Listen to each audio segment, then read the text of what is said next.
The only way for them is to see how they can cheer him up, although he carried the weight of the country on his shoulder and he let them down when they needed him most. But life goes on. Talking about the rivalry between Nigeria and, of course, Ghana, okay, you talked about it earlier. We've seen the Nigeria rivalry with Ghana date back as far back as 1951 between these two countries, Nigeria and Ghana. We've seen 71 meetings in all of these. Let's say over how many years now? I can tell you. 1951 to today is 71 years. What do you make of this kind of rivalry? It has been in both competition, across all competitions, both in World Cup, Nations Cup, and Friendlies as well. One very good thing about this rivalry is that aside from what goes on the field of play, we've not heard being unleashed after games or before games. It's just the usual rivalry. We know we're brothers and we want to play football. In terms of the head-to-head, Nigeria has not had it very smooth over the Ghanaians, and the Ghanaians are better off on the head-to-head. But when games like this occur, they have to do, and most especially the team whichever team takes their chances when it comes calling is a team that will nick this one. It doesn't matter what happened before. What matters is what will happen today on the field of play. Well, 71 years, the rivalry between Nigeria and Ghana have seen 56 matches. He talked about head-to-head. Ghana has won 25 times and Nigeria has won only 12 times. There's been 19 draws between these two countries. Okechukwu Odenko, what do you make of it? Ghana has had the upper hand in terms of victory over Nigeria. Today in Kumasi, Ghana, do you see an extension of that, or Nigeria will try to bridge the gap with a win in Kumasi, Ghana? Well, this game, it's a very nervy game. It's a game that everybody knows what is at stake. It's a game that, like a make or match. It's a game that they will approach with all for defeat Nigeria before or this point in time. What we're talking about is class, is form, and winning over Nigeria. But when it comes to the World Cup qualifier, O, this is critical because Nigeria has had 110 times of playing, trying to qualify for the World Cup. They've played 110 times. Ghana has played only 88 times trying to qualify for the World Cup. So at least Nigeria has an edge over Ghana when it comes to playing matches in World Cup qualifiers. Despite not just that, in terms of the World Cup proper, Nigeria went to the World Cup long before Ghana made their own debut. But if you look at World Cup proper, the Ghanaians have progressed further. They have been to the quarterfinals of the World Cup. Nigeria has only been to the second round twice. The Ghanaians were just a penalty kick away during extra time to have qualified. If only Asamoah Gyan had scored that penalty kick in South Africa 2010, probably Ghana would have been in the semi-finals. Ghana obviously would have been in semi-finals in that competition. It didn't happen. It was unlucky. But you look at in terms of the qualifiers, well, experience counts. You know, when you've been in this situation over and over again, you've been able to navigate it. You've played the likes of Algeria in faraway Algiers, and you got the needed point to qualify for your first World Cup in 1994. You played the likes of Tunisia, you played the likes of Cameroon, you played the likes of even the Ghana Black Stars. I recall in the 2022 World Cup, we defeated them here in Port Harcourt, 3-0 to nick the qualification ticket for that one. So in terms of playing these big games and qualifying for the World Cup, Nigeria surely has an edge. So we're looking for something to fall back on in terms of something to give us that needed spore. Probably we can look at that, and if that will come into play, then we could say Nigeria will have the experience. But the question is, the last time we played the World Cup qualifiers and qualified for the last Mondial, did we have this set of players as part of the team? Out of the 25 players called up for this one, only 10 players will say they have seen World Cup action. So it's a different ball game. It still boils down to who wants it more, who would take the chances when they arrive. And at the end of 90 minutes, these are the factors that would determine who will be having the advantage come second leg in the future. We're talking about who wants it more for the World Cup in this instance between Ghana and Nigeria. Then was something interesting here. If you go back to the past, in 1960, when Nigeria first tried to qualify for the World Cup, it was against this Ghana. Nigeria's first match at World Cup qualifier was against Ghana in 1960s. That's about 62 years ago. And now, down the road, we are having to meet with Ghana again in yet another qualifier for the World Cup. Do you see something about these two countries? In the first match of qualifying for the World Cup for Nigeria was against Ghana, 1962. I'm not sure Nigerians would like the scoreline in that match because it ended 4-1 against Nigeria. Ghana beat Nigeria by 4-1. That match took place in Accra, Ghana. Here we are in Kumasi, Ghana. What do you expect? Well, 62 years after. Like I always say, the difference between here and there is T, and that T is time. So time has overtaken a lot of things. Time is the greatest healer. The players who had then and the crop of players who have now, they are entirely two different sets of players and their generation apart. We are exposed to better facility, we have better players, and definitely it's not going to be an easy task for Ghana. They know there's not going to be an easy task for them coming against a highly experienced Super Eagles, and the bulk of their players this time around are inexperienced. But the same, there's one thing that is pertinent in this game is the bragging right, is the eternal rivalry between Nigeria and Ghana. Then lastly is the World Cup ticket. So it's a three-way thing, and it promises to be a cracker. Promises to be a very big cracker in Kumasi, Ghana. 40,000 fans are already inside the Baba Yara Stadium in Kumasi, Ghana, waiting for this match to kick off in the next 15 minutes. And we don't have much time, so we'll go down to brass tacks. Let's look at the team Nigeria is putting out tonight against the Black Stars of Ghana. In goal will be Francis Uzoho. Olai Eno is in defense line. There is Zaidu Sanusi on that right-hand side. There's Innocent Bonke taking over the role of Wilfred Ndidi. There's Leon Balogun. There's William Trostikong. There is Samuel Chukwueze in the team for Nigeria. Kelechi Iheanacho, Victor Seaman, and Joseph Aribo. Not forgetting Moses Simon. These are the 11 players that will be on the showcase for Nigeria in the next 15 minutes. Double O, Francis Uzoho in goal for Nigeria. He returns back after a little bit of absence following the emergence of the ladies' favorite goalkeeper. Okoye, yeah. Okoye we've been told is ill, although we have not been told what exactly is wrong. COVID-19, he has some flu, and we are told he tested positive to COVID. Okay, so we looking at Uzoho, he was in goal during the last World Cup in Russia, and of course he did very well. And so to some Nigerians, Maduka Okoye is not better than Francis Uzoho. So if you take that into consideration, so we shouldn't be worried or fret because Uzoho is in goal. We have as much confidence as we have in Uzoho as we have in Maduka. To some, Uzoho is even better. So I think there will be no issue there. Uzoho would actually, as the last man of defense, he would do his best to ensure that he keeps a clean sheet. I'm sure of that. So I'm not fretting over that at all. Well, we have Ola Aino and Zaidu Sanusi, wing defenders for this team. They look like regulars, and they should know exactly what to do against the Black Stars of Ghana. Of course, they are regulars, and they played very well in the Nations Cup, despite the fact that the team faltered against Tunisia in the second round, where we needed them most at that beginning of the business end. But they are very effective and mobile wing backs. They are modern players. They always support the attack and always come back to their defensive duty. So they'll definitely deliver. The good thing is that we have a very young team with an average age of 25 or thereabout. It's a team for the future, a team that can stand for the next 4 years. Well, the Oyibo World, of course, central defenders pair of Leo Balogun and William Trostikong return after we didn't see them at the Nations Cup, but before the Nations Cup, the two of them are paired together. Some people thought they don't complement each other so well, but Coach Austin Eguavon believes that the two of them should be playing together, and so they are back after we didn't see Leon Balogun at the Nations Cup. Leo Balogun got injured just before the Nations Cup and couldn't make it to the Nations Cup. Umerua and Ekong did their thing at the center of defense. So Leon coming back, the question was if Umerua would keep his place or Leon would be chosen ahead of him.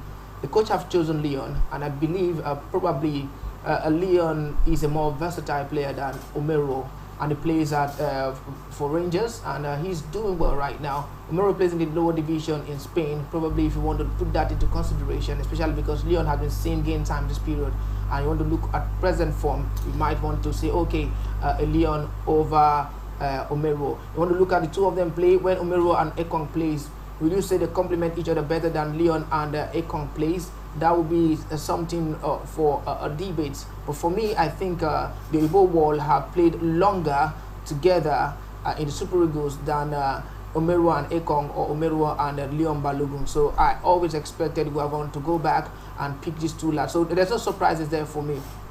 Well, let's look at the central midfield position there. In the past, we've had Wilfred Ndidi, arguably one of the best central midfield players we have in the world right now. He's been injured just before this fixture, and they've had to call in a certain Innocent Bonke from Lauren to take over his position, and straight he has entered into the team. Just been invited, and straight he has gone to Racing, get ready for war against the Black Stars of Ghana. Can he stand party of the Black Stars of Ghana? I think the coaches knows best, but going by what we have seen of Innocent Bonke, he has played for Nigeria before in one of the friendlies. But all the same, playing in the league with Lorient, it's a very good thing. At least he's been able to come against the best sides in France, where you have Olympique Marseille, you have PSG, you have Nantes, and all the rest. So if he has played against all these teams, he can definitely stand against any player from Africa, going by the fact that most of the best players in the world at this point plays in France, and some of them play for PSG. So Innocent Bonke can definitely stand the test of time. But the good thing is that going forward, we should see how we can replicate further so that by the time we're built for encounters like this, we don't find things difficult, we don't start running from helter. Good to have players like this that they know little or nothing about, so that we'll definitely use them as icebreakers. Samuel Chukwueze is in the team, first team, double O. Nations Cup before this, just ended Nations Cup. He did very well, but surprisingly, he didn't live up to expectation. Probably injury and loss of form where he's been. But he has been in form recently for Villarreal. I remember the last game they played, he came from the bench. Immediately he came into the game against Juventus in the UEFA Champions League. The game turned, and we could see he didn't have an assist, but you could see that he coming into that game changed the pattern of that game. If he brings that form to the Super Eagles of today, I do see him giving the Ghanaians a run for their money. We're talking about Bonke, a little bit about Bonke. Bonke had his debut in 2001, I think, against Cape Verde, and played the full time in that game. Lady was absent. I think he was injured, and being a surprise element, I just pray he doesn't turn out to be the weak link in that midfield, because he has not really bonded with these other team players. These other team players were at the Nations Cup, and I'm still wondering why Bonke will be chosen ahead of other players, because you had other players in the midfield. If he was so good, why was he not called up earlier? So I'm just wondering. I just hope this would not be a mistake by the coach. Well, Coach Austin Eguavoen should know these players very well, and he is the one inviting them and, of course, putting them straight into the team, and he will go by his decision in this one. There is Kelechi Iheanacho, popularly called the senior man, and, of course, Victor Osimhen. Victor Osimhen, another absentee at the Nations Cup, but a lot of Nigerians believe that he is the man capable of replacing Rashidi Yekini.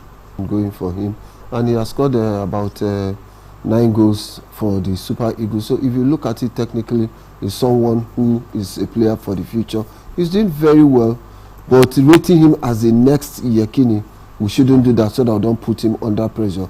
Let him be the Victor Osimhen that we know, because he has his selling point, he has his cutting edge techniques. So let him work and explore those areas he's good at before we say he's another Yekini. Once we say he's another Yekini, if he tries to be like Yekini, then he will make a mistake. He's losing his identity.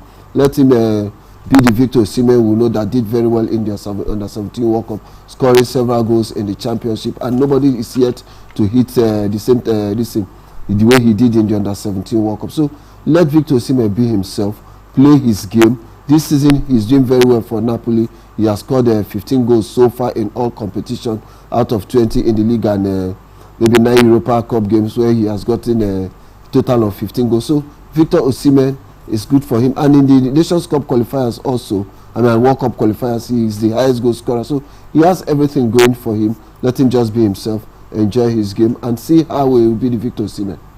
Victor Osimhen in the squad for the Super Eagles of Nigeria. He was not there at the Nations Cup. A lot of people missed him. Let's see whether he can deliver the goals in this one. There is Joseph Aribo and Moses Simon. Just as we begin to see the players enter into the pitch in Baba Yara Stadium in Kumasi, Ghana. Double O. Joseph Aribo plays in Scotland. Moses Simon, another exciting player we saw at the Nations Cup. Most people believe he was Nigeria's best player at the Nations Cup.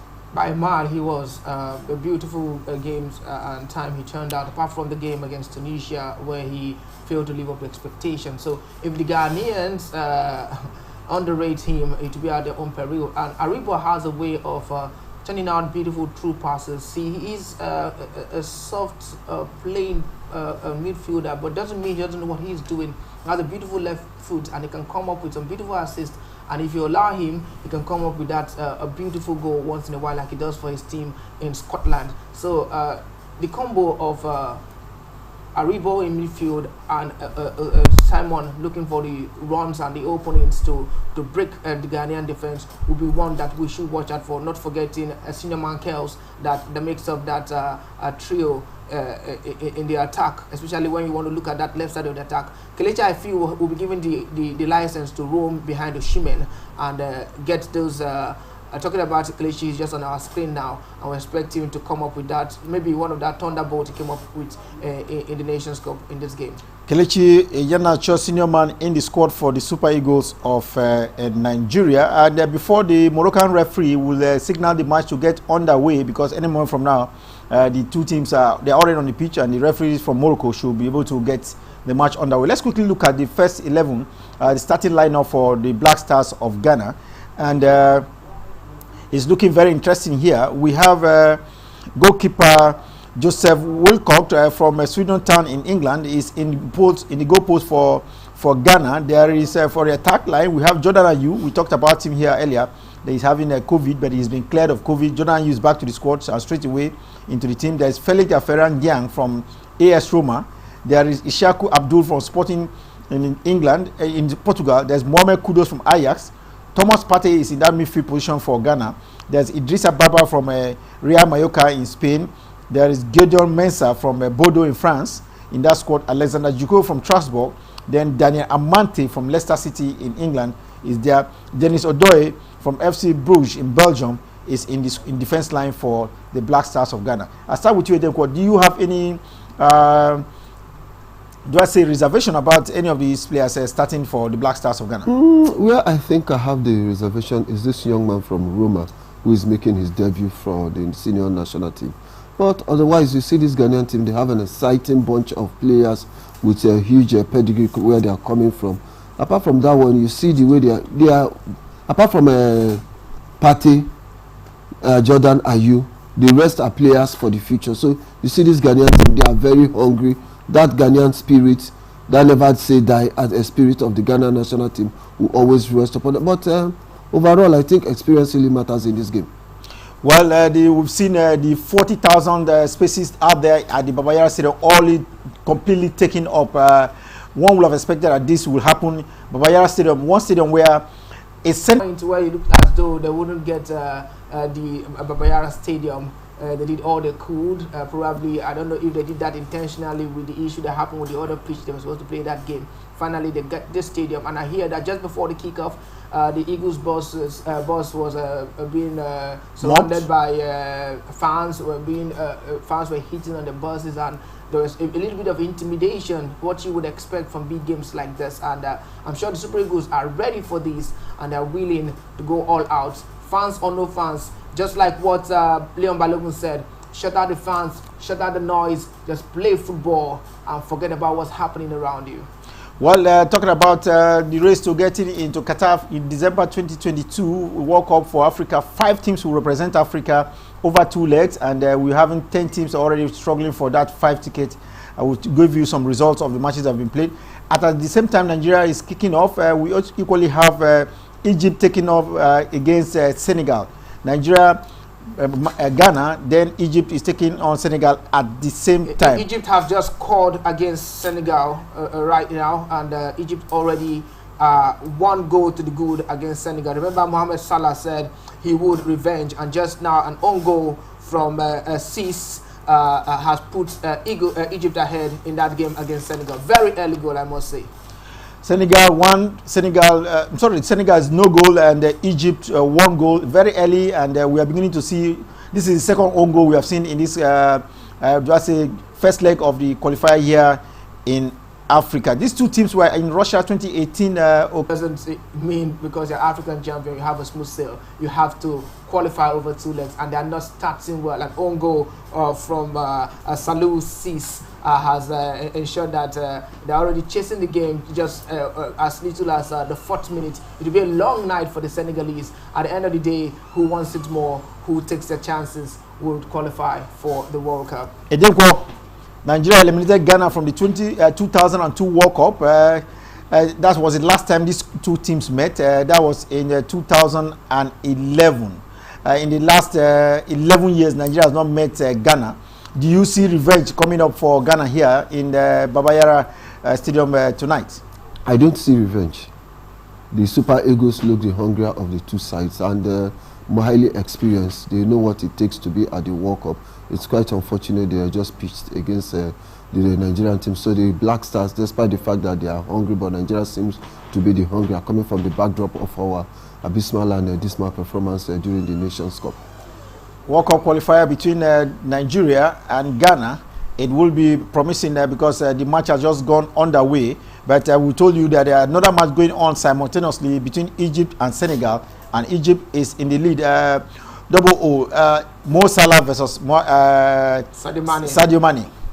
Yeah, a rivalry that started during the Nations Cup final, and Sadio Mane got the last laugh by scoring that penalty kick, the last penalty kick to win it for his team, despite losing the penalty in the first half in that encounter. Mo Salah will want to get one back, like he said, but it's not about revenge. It's about who goes to the field and hits it from home, with Algeria winning against Cameroon away from home, with where was the other team? Morocco drawing away from home against Congo DR.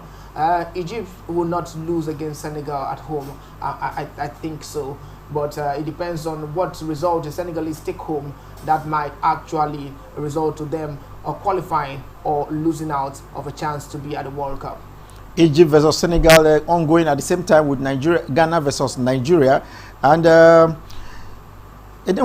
Senegal, they had a 19-match unbeaten run so far. Of course, remember they are the champions in Africa.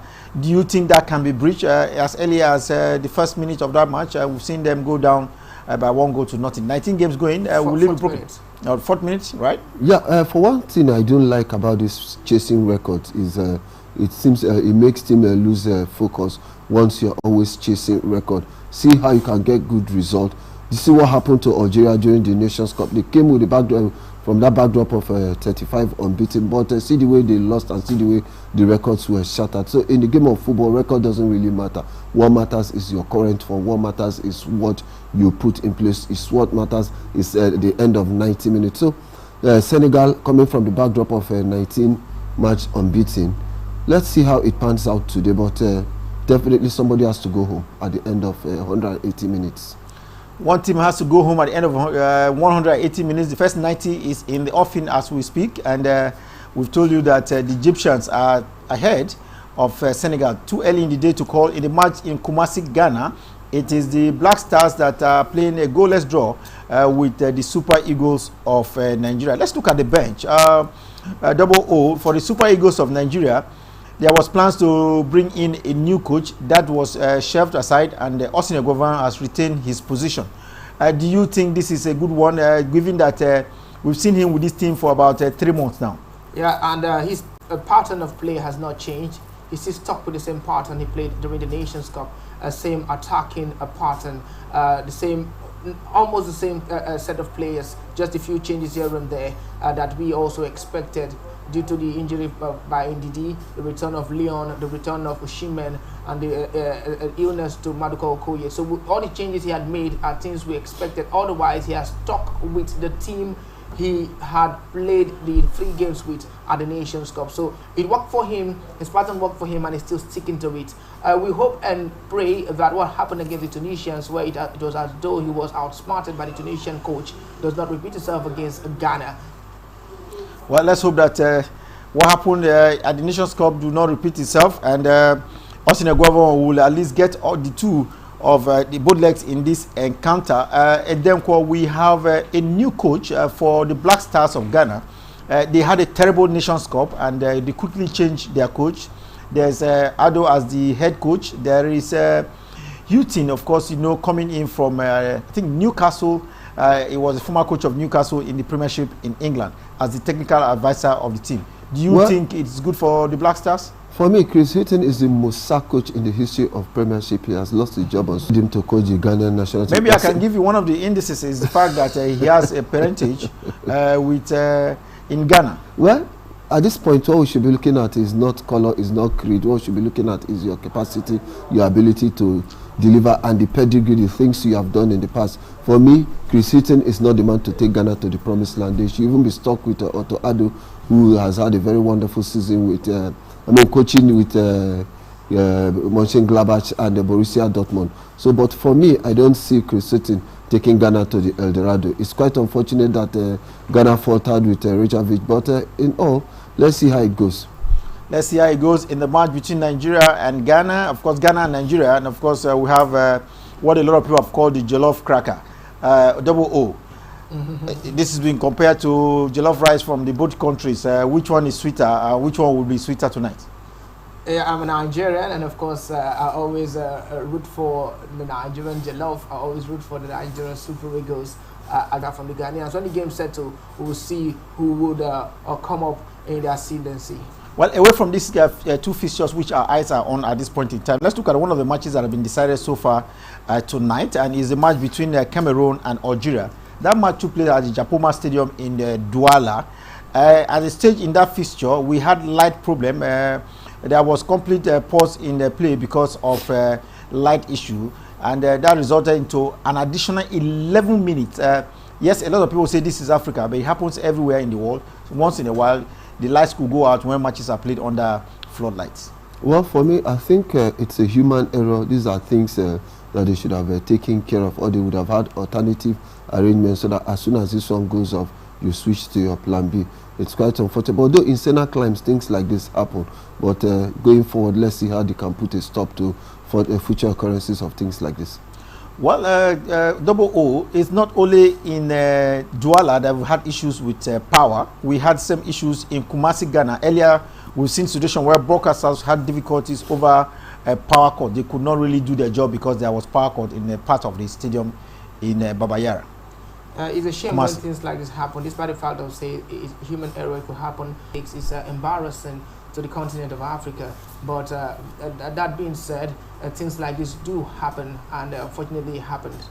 Unfortunate situations happen sometimes in matches, but like I said, it's not only in Africa that we find some difficult situations. We've seen it even in World Cup matches where there were power outages, but they were quickly restored. In the match in Douala, it took 11 minutes for this outage to be properly restored. We hope that the organizers of the competition in respective countries will do their very best in ensuring that we don't have these ugly experiences. Congo DR in their match, the first match we saw earlier today, played a 1-1 draw with Morocco. Morocco have themselves to blame. They had a chance of going up, and there was a penalty that was ballooned in that fixture. Double O, did you see that match and see what happened with Morocco playing away and losing a very crucial chance, if you ask me, because in this competition, the away goal rule is still effective. Yeah, Morocco did well to still come back despite the penalty loss. I felt DR Congo initially were the better team starting the game, but gradually the Moroccans built and got into that game, got the penalty kick, unfortunately missed it, but were still able to come back and draw that game. And the Congo DR players finished that game with 10 men, and they could have actually lost that game, but they still kept themselves in it, because with a 1-1 draw, anything can happen when they go over to Morocco to play the second leg. They could still end in a 1-1 draw. They could still go there and get a win, because right now everything is in the balance. All they need to do is at least get a goal in Morocco, and they are in the game.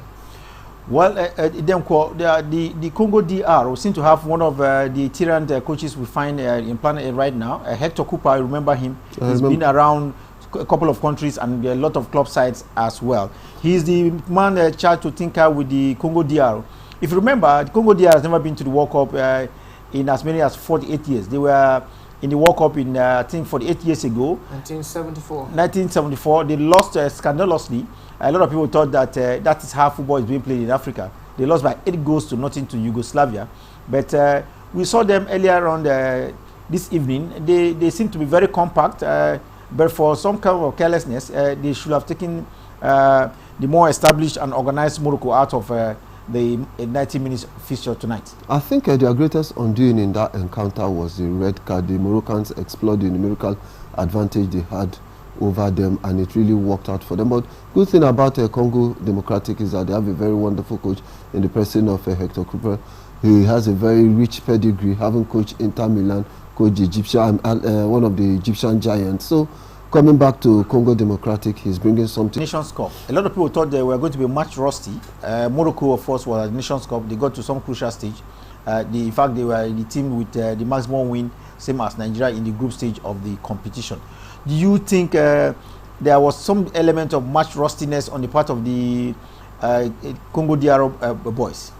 I would have been thinking that probably they're better rested. But anyway, in terms of match rustiness, when you don't play together as a team for a while, it affects your cohesion, it affects your blend, and probably that's what happened to the Congo DR team. The Moroccans were a very good team at the Nations Cup. They only lost to an Egyptian side in the quarterfinals after 120 minutes, thanks to that, I think Mohamed Salah goal that ensured that happened for Egypt in the Nations Cup. Moroccans are a good team any day, anytime, a top African team, and against the DR Congo side, who know are already also a very good team. It could still go anyway. The score line, 1-0 score line for the first leg notwithstanding, it doesn't mean that the Congolese are out of it.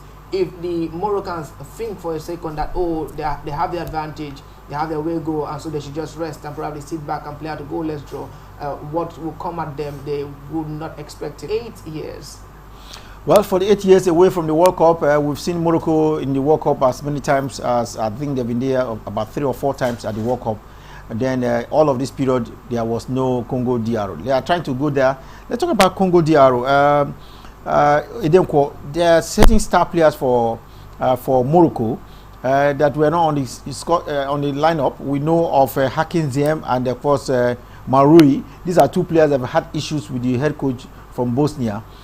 They are still excluded from the team, and I'm very sure that if Morocco does not qualify for the World Cup, the natives definitely will be asking for the head of the coach, because these are their star players. Hakim Ziyech, of course, you know of his exploits in Chelsea Football Club of England. Well, for me, having certain players in your dressing room that will come with very negative influence, it's not too good for the team spirit and for the bonding of the team. If you have some players that are recalcitrant, you have some players that refuse to take correction, you have some players who have this larger than life attitude, the best thing is to do away with them so that they don't infect the other players negatively. So I think what the Halizoji did is in the best and overall interest of the team, so that these players will not influence other players negatively. He knows what he wants, he knows what is best for him. Let them allow him. That's why it's good to have a foreigner at the helm of affair. If he were to be an indigenous coach, maybe the sports minister, maybe some people would have been able to maybe beg on the behalf of these players. But the coach says, no, I'm in charge, I know what I want, I'm in total control, and so be it. Well, let's get back to the match between Ghana and Nigeria. That match is about 40 minutes old now, and it looks difficult. Just about I think almost 20 minutes now, and it's looking a little bit difficult. Okay, we've seen the 2 teams size themselves up, but no clear shot in front of goal. The Ghanaian team, they have this very fast pace. They are the people, they are dominating in terms of running with the ball. Why these are super egos, you know, their usual manner where they take things is they try to stroke the ball around and see how they can get at their opponent. But the Ghanaians are really taking this game very serious because they know what's at stake. Ghanaians are taking the game seriously. They know what is at stake. I think the Super Eagles too know what is at stake. It's looking at a very crunchy midfield play so far, double O. Yeah, the way the game is right now, it's too close to call. No strings of passes have not really been churned out in this game. The Ghanaians have more of the possession, 71% possession is against 29 for the Nigerians. They have a corner, but Nigerians have been able to sneak in one shot on target. And the Ghanaians are really doing well. They are being backed up by the vociferous fans right there in Kumasi. But the Eagles, if you look at their faces, if you look at the way they attack this game, you know they know what is at stake. I've seen Victor Osimhen try to do what he loves doing. I've seen Moses Simon try to really engage the Ghanaian defenders on the flanks, but none has really come out to fruition just yet. But hopefully, as the game goes on, we're able to understand the tactics of the coach and be able to really effect it to ensure that we get that needed a point or probably a win to come back home still in the running to qualify for the World Cup. Black Stars of Ghana playing in Kumasi against the Super Eagles of Nigeria. It is fast-paced so far, and then let's look at the pitch. It looks to me like a perfect turf football, all grass, a grass turf, and looking well kept, and the ball seems to be played on it, seems to be moving as dictated by the players. Of course, it is a very wonderful surface from my observation around this area, and the way they stroke the ball, it's not a bumpy pitch, and the Ghanaians are having a very wonderful day. They are stroking the ball around. They are the ones really dominating proceedings, going by the statistics, and every ball possession. So if you look at the way they are stroking the ball, it's a very wonderful surface for good football. So it's one pitch that is meant for the best of football and free-flowing in that nature.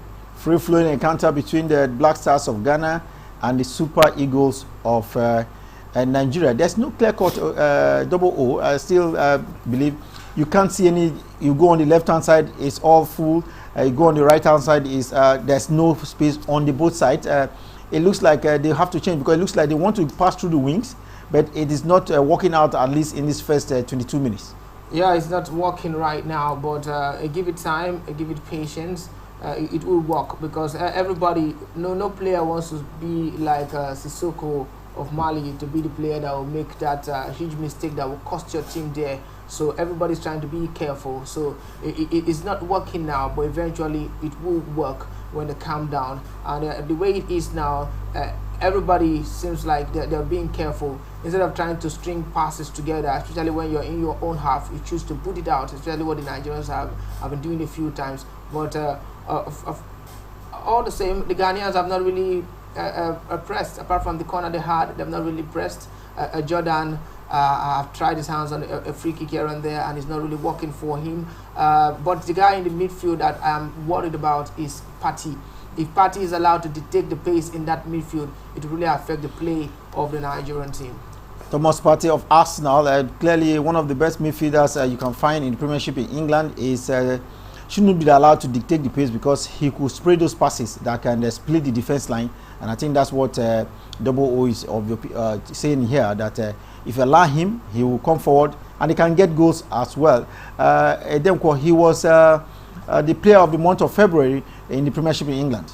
Well, being a player of the month in February in England is a clear reflection of what he has been able to do so far in Arsenal. He's been very domineering. He has brought in a lot to bear in this Arsenal team, and you know, Arsenal this season, they are quite resurgent. Arsenal this season is a team that is meant to play good football. So Thomas Partey is one player who is doing very well for the Arsenal team, and he's also reflecting. He's also bringing it back to the national team, and there's nothing as good as that. When you go out to play good football, you bring it to bear in your team. So even captaining the team ahead of players like Jordan Ayew, that means he's doing very well, and that's the only way they can reward good work. Well, Nigeria so far giving a good account of themselves at the Baba Yara Stadium in Kumasi, Ghana. It's still goalless, and we are into about the 24th minute of the encounter. We just hope that Nigerians will continue with what we are seeing so far. Let's quickly get back to some qualifiers that were played last night, because just the same way we're trying to qualify in Africa, there are qualifiers across in Europe as well, and as maybe South America. We've seen some teams qualify for the World Cup as well. But the biggest news coming in from Europe is that there will be no Italy at the World Cup. Second time in the running. In 2018 at Russia, there was no Italy. Everybody thought that Italy, having won the European Cup, will be in the next World Cup. But Double O Italy last night was sent packing by a small, relatively unknown country, North Macedonia. It ended 1-0, goal scored at added time. A goal was scored 2 minutes into added time by Travkovsky. In fact, the way he took that goal, he had about 5 Italians around him, about 30 yards away from goal. He just had the ball drop nicely in front of him, and before you could bet an eyelid, he whipped in the shot on a low volley, and he beats the world best goalkeeper, Donnarumma. And people took it out on Donnarumma on Twitter, saying that he had cost Italy that game. It was a surprise. Nobody saw that coming. Italy dominated that game so much and had themselves to blame after missing a chance after chance. Edge chances were thrown away by the Italians, so they have themselves to blame in that one. They prevented the world from seeing the cracker between Portugal and Italy for a place in the World Cup. Now the Portuguese will be smiling because they have enough Macedonia to face as against Italy that everybody thought they will be facing for a place in the finals. Well, talking about qualifier for the World Cup, one country that has qualified for the World Cup is Brazil. They did hammer Chile by 4 unreplied goals in the early hours of this morning at the Maracanã Stadium. One man that should be very happy in that fixture was Vinicius Jr. of Real Madrid. He's playing his first match for Brazil and he scored on his debut appearance. Wow, it can only get better for Vinicius Jr. Everybody knows his input, what he has been able to do this season with Real Madrid. So taking it home to the Senegal to also translate what he's been doing for Real Madrid to the Senegal. It's a good development, and considering his age, is one player that will go a very long time. Is one player that will serve for the future purpose. So if you look at what happened today, it's a clear reflection of what he's been doing in Real Madrid. I'm not really surprised. Well, double O. If Brazil has to score goals, then you should expect that a player like Neymar and Felipe Coutinho should be on the scorer sheet. Both of them were on the scorer sheet last night. Yeah, those 2 goals came via the penalty spot. Neymar scored from the penalty for us, and also Coutinho, who came in the second half, also scored from the penalty spot. Another man that played that got his debut in that game is a man from Arsenal. His name eludes me now. The Arsenal man, the young lad from Arsenal, who got his debut in that game yesterday. Gabriel Martinelli. Yeah, he got his debut yesterday. And the Brazilian team, you could see that they have talents all over. They have 2 world-class goalkeepers, and they're spoiled for choice. You have a team where you have Militao not even seeing game time. You have a team where you see some good old players like Alves on the bench. You have a team where you have Casemiro in midfield, you have Fred in midfield. It's an all-round team. Richardson of Everton scored last night.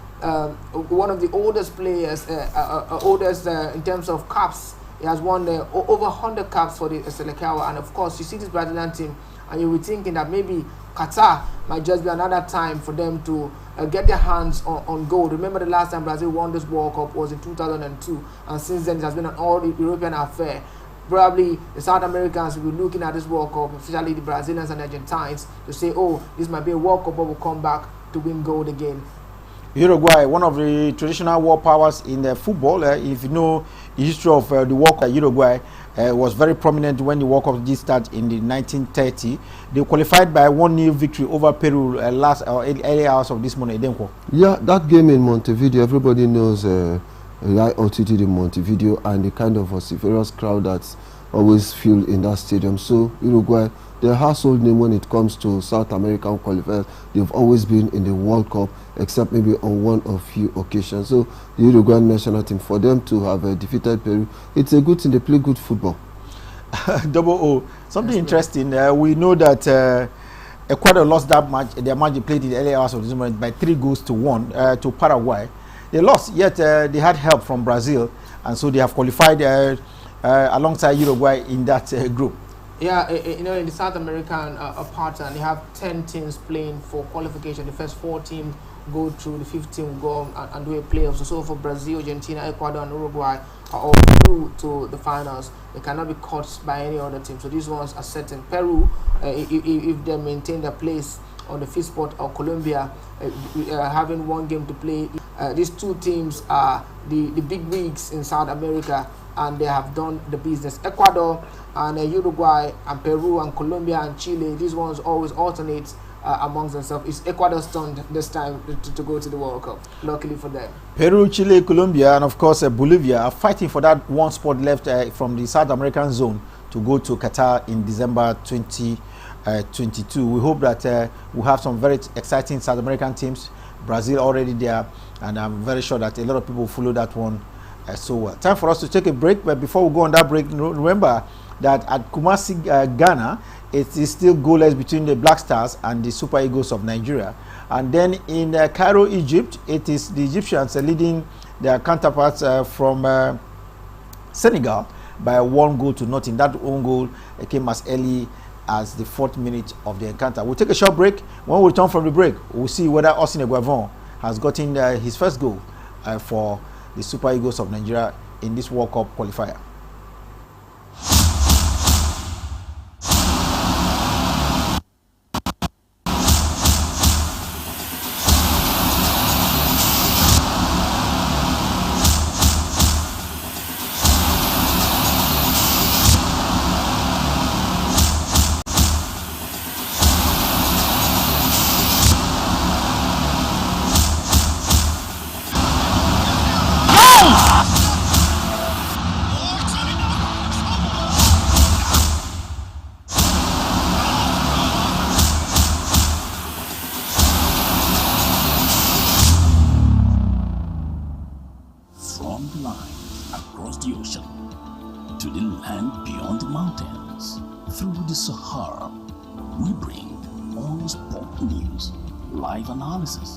Expert discussions on trending stories in politics, business, socio-economy, sports, and documentaries.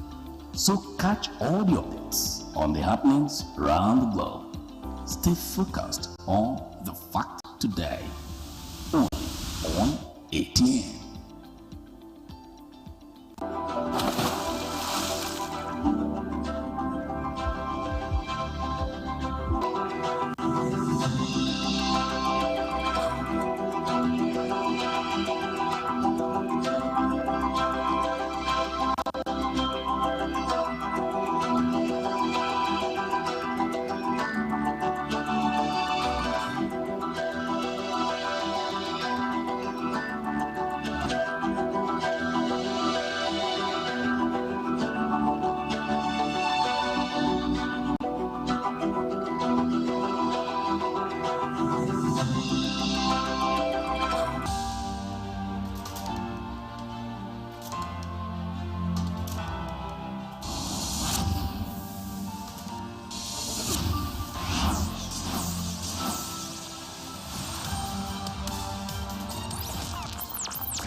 On the facts, breaking news, and in-depth interviews on a wide range of topics. Atlantic Television Network, home for in-depth reportage, facts, professionalism, all the news you need. Atlantic Television Network. Atlantic Television Network. Atlantic Television Network, anchoring facts.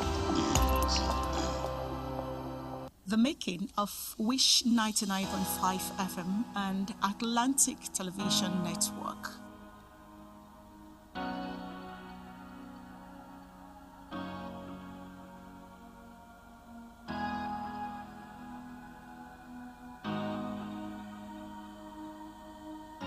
The renowned American coach, speaker, and author of the bestseller Awakening the Giants Within, Anthony J. Robbins, said, Setting goals is the first step in turning the invisible into the visible. This best describes the birth and storyline of Morrison Communications' Wish 99.5 FM and Atlantic Television Network broadcast brands. Morrison Communication Limited is a 100% wholly Nigerian indigenous private company. Her media engagements commenced in 2003 with the establishment of Wish newspaper and 2005 with Wish International magazine. It has established and operated several internet centers across the country. Morrison is still one of the major event management organizations with high-profile shows to her credit, as well as parading the state-of-the-art equipment in the sector. The company ventured into electronic media by applying for license to operate a radio channel in 2008 and procured equipment to show its readiness and determination. However, this was not to be, as bureaucracy and state act did not allow the realization of the dream. In 2017, the company employed a strategic approach which led to the establishment of Wish 99.5 FM, Port Harcourt, Nigeria's business radio, and has continued to dominate the broadcasting sphere. The company's development plan brought about the announcement that it is establishing a television network in 2020, which many saw as a dream, in reminiscence of Roy T. Bennett's quote that dreams don't work unless you take action. The surest way to make your dreams come true is to live them. True to the fact, in January 2021, the world woke up to reality of the birth of Atlantic Television Network, ATN, a state-of-the-art digital network. Atlantic Television Network, ATN, is a 24-hour live begin full transmission at the end of the first quarter of 2020, but installations were put on hold following the outbreak of COVID-19 global pandemic. A major setback not to Morrison Communication, but to the whole wide world. Believing in the treatise of entrepreneur, media mogul and founder of cable news network CNN, Ted Turner, that you should set goals beyond your reach so you always have something to live for. The goal set by the chairman of Morrison Communications Limited, Dr. Chinyere Igwe Esquire, seemed daunting given the prevailing circumstance. The entrepreneurial spirit of the company, against all odds, pushed through the COVID-19 tide and saw to the completion and birth of Atlantic Television Network in the first quarter of 2021. According to George Herbert, to him that wills, ways are not wanting, which in contemporary times means where there is a will, there will always be a way. An ATN commenced test transmission in July 2021 and embarked on full broadcast transmission 1st September 2021. The network transmits 24-hour live broadcasts of news, current affairs, and entertainment with stakeholders' analysis, experts' opinion, and many more every day. To the glory of God, we are the first indigenous television network station with international reach from the east of the Niger. As the 26th President of the United States of America, Theodore Roosevelt Jr. said, "Believe you can, and you are halfway there." Atlantic Television Network is here to stay and have everything it takes to get there and beyond. Atlantic Television Network, anchoring facts.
Interesting, the Super Eagles of Nigeria in Baba Yara Stadium in Kumasi, Ghana, seems to be containing all the efforts of the Black Stars aimed at getting a goal.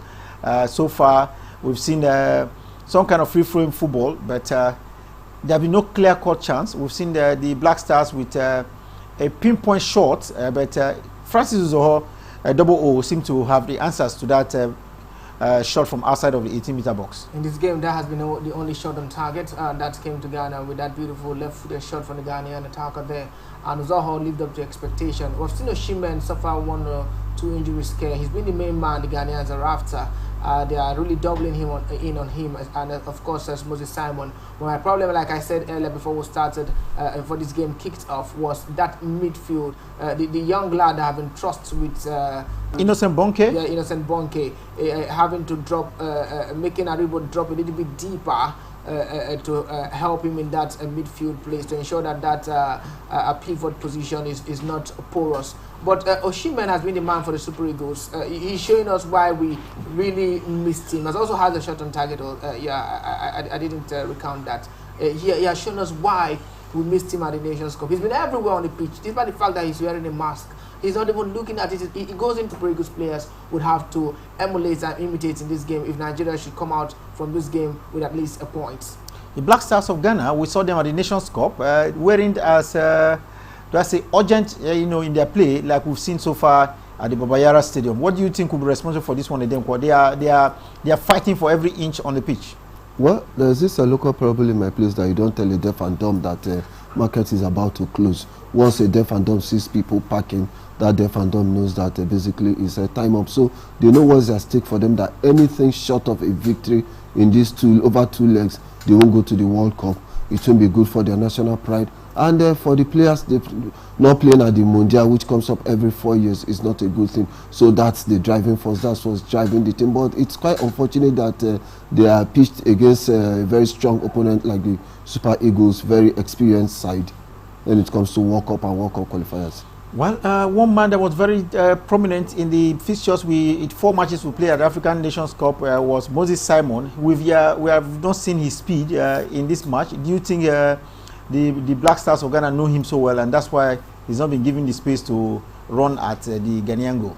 Every good coach would want to see the previous game of his opponents. And of course, if you look at the past 3 games of the Super Eagles of Nigeria, especially coached under Augustin Iguavon, you would know that one man stood out, and that is Moses Simon. So if the Ghanaians have not done their homework and thought about a way to mark that guy out, then they are not a good side. I also say their coach is not a good coach. So I'm not surprised at what I'm seeing.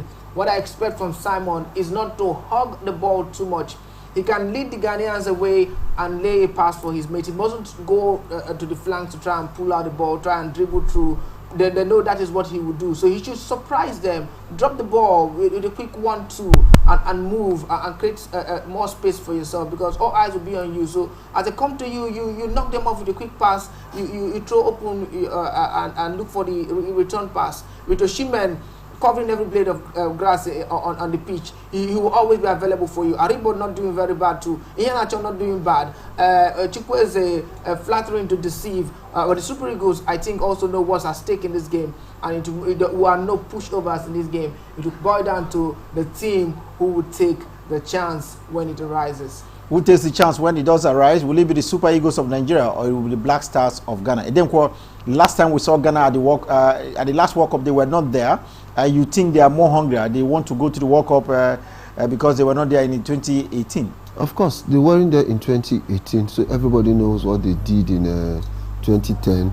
And in 2014, they were not there. In 2018, they were not. So, they were not there. So, if you look at it technically, they have missed 2 World Cup consecutively. So, this one could be the time. But it's unfortunate they are being paired against a Nigerian team, against a Super Eagles team that is very experienced when it comes to World Cup and World Cup qualifiers. Good thing in this team we'll have about 10 or 11 players that have been part of the previous team that went to the World Cup in 2018. So, it's a good thing for the team. So, let's just see how it goes, enjoy ourselves. And this game will be decided over 180 minutes. Well, talking about 180 minutes, both legs, that's what it means. But in this match, we're into the other minute of the first half. And let's see, but it is goalless so far And Chukwueze, have we seen the spark, the trickery we see of him in the Spanish La Liga double? No, we have not. It's just like what happened at the Nations Cup.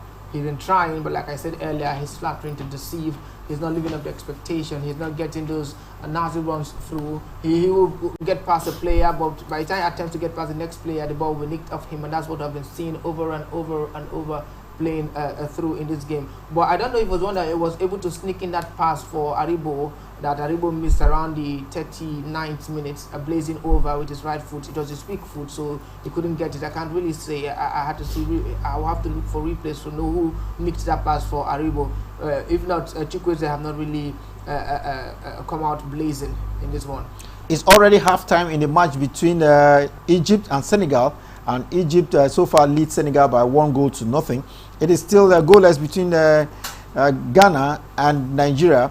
We just hope that it will end like this and the both sides go back to the dressing room and maybe re-strategize and see how they can come back together. But I think in the last 5 minutes, the Super Eagles of Nigeria has come out of their shell and they are really searching for a late first half goal.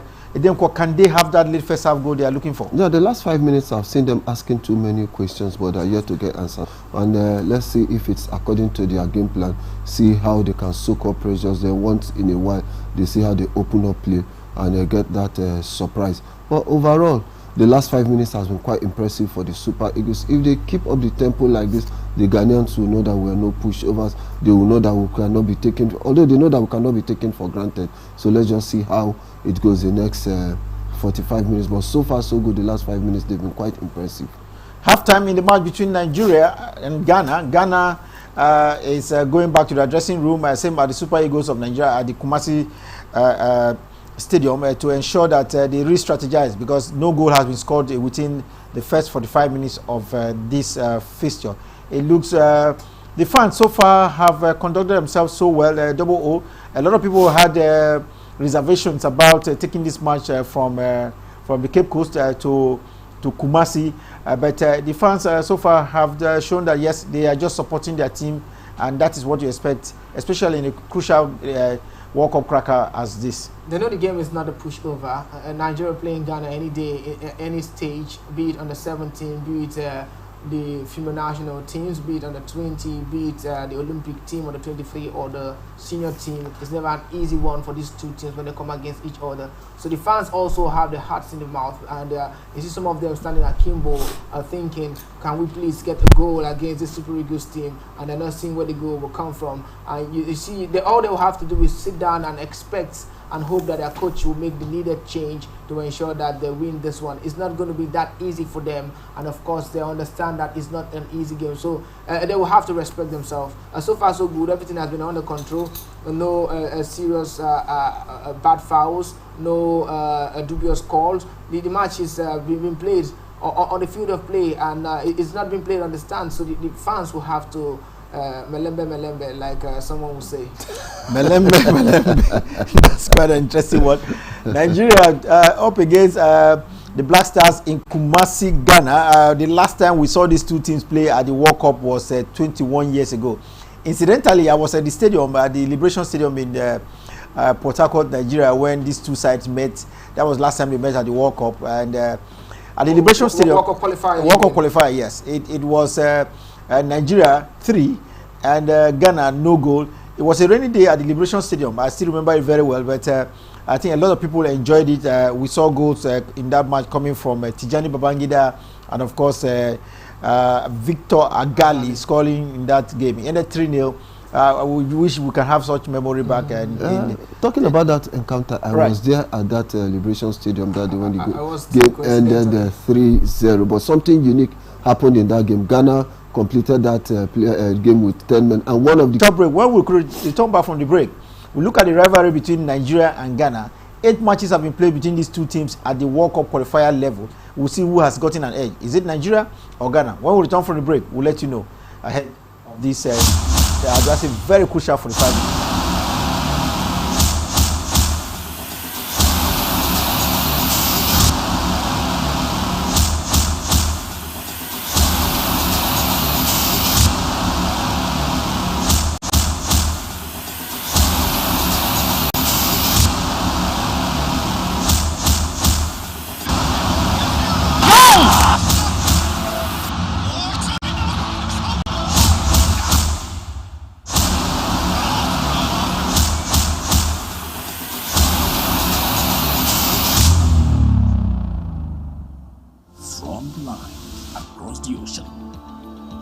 and beyond the mountains, through the Sahara, we bring all sport news, live analysis, expert discussions on trending stories in politics, business, socio-economy, sports, and documentaries. So catch all the updates on the happenings around the globe. Stay focused on the fact today, only on ATN.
On the facts, breaking news and in-depth interviews on a wide range of topics. Atlantic Television Network, home for in-depth reportage, facts, professionalism, all the news you need. Atlantic Television Network, Atlantic Television Network. Atlantic Television Network, anchoring facts.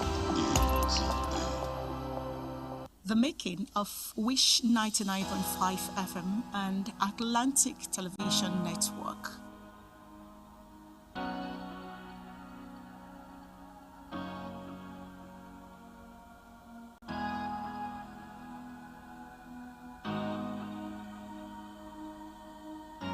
The renowned American coach, speaker, and author of the bestseller Awakening the Giant Within, Anthony J. Robbins, said, "Setting goals is the first step in turning the invisible into the visible." This best describes the birth and storyline of Morrison Communications' Wish 99.5 FM and Atlantic Television Network broadcast brands. Morrison Communication Limited is a 100% wholly Nigerian indigenous private company incorporated in 2003.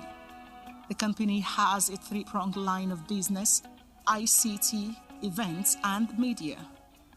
Her media engagements commenced in 2003 with the establishment of Wish newspaper and 2005 with Wish International magazine. It has established and operated several internet centers across the country. Morrison is still one of the major events management organizations with high-profile shows to her credit, as well as parading the state-of-the-art equipment in the sector. The company ventured into electronic media by applying for license to operate a radio channel in 2008 and procured equipment to show its readiness and determination. However, this was not to be, as bureaucracy and state act did not allow the realization of the dream. In 2017, the company employed a strategic approach which led to the establishment of Wish 99.5 FM, Port Harcourt, Nigeria's business radio, and has continued to dominate the broadcasting sphere. The company's development plan brought about the announcement that it is establishing a television network in 2020, which many saw as a dream, in reminiscence of Roy T. Bennett's quote that dreams don't work unless you take action. The surest way to make your dreams come true is to live them. True to the fact, in January 2021, the world woke up to reality of the birth of Atlantic Television Network, ATN. a state-of-the-art digital network. Atlantic Television Network ATN is a 24-hour live broadcast station with headquarters in Wish Complex, Wish Avenue along NTA Choba Road in Port Harcourt City, Rivers State, with the digital centers in Abuja, Lagos, and correspondents across Nigeria. ATN was built to begin full transmission at the end of the first quarter of 2020, but installations were put on hold following the outbreak of COVID-19 global pandemic, a major setback not to Morrison communication but to the whole wide world. Believing in the treatise of entrepreneur, media mogul and founder of cable news network CNN Ted Turner, that you should set goals beyond your reach so you always have something to live for. The goal set by the chairman of Morrison Communications Limited, Dr. Chinyere Igwe Esquire, seemed daunting given the prevailing circumstance. The entrepreneurial spirit of the company, against all odds, pushed through the COVID-19 tide and saw to the completion and birth of Atlantic Television Network in the first quarter of 2021. According to George Herbert, to him that wills, ways are not wanting, which in contemporary times means where there is a will, there will always be a way. And ATN commenced test transmission in July 2021 and embarked on full broadcast transmission 1st September 2021. The network transmits 24-hour live broadcasts of news, current affairs, and entertainment with stakeholders' analysis, experts' opinion, and many more every day. To the glory of God, we are the first indigenous television network station with international reach from the east of the Niger. As the 26th President of the United States of America, Theodore Roosevelt Jr. said, "Believe you can, and you are halfway there." Atlantic Television Network is here to stay and have everything it takes to get there and beyond. Atlantic Television Network, anchoring facts.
A world without tomatoes is like a string quartet without violins. Lauren Cohen, 1994 to 1992. Fruits and vegetables are a vital part of nutrition. One of such vegetables that have proven their nutritional value over time is tomato.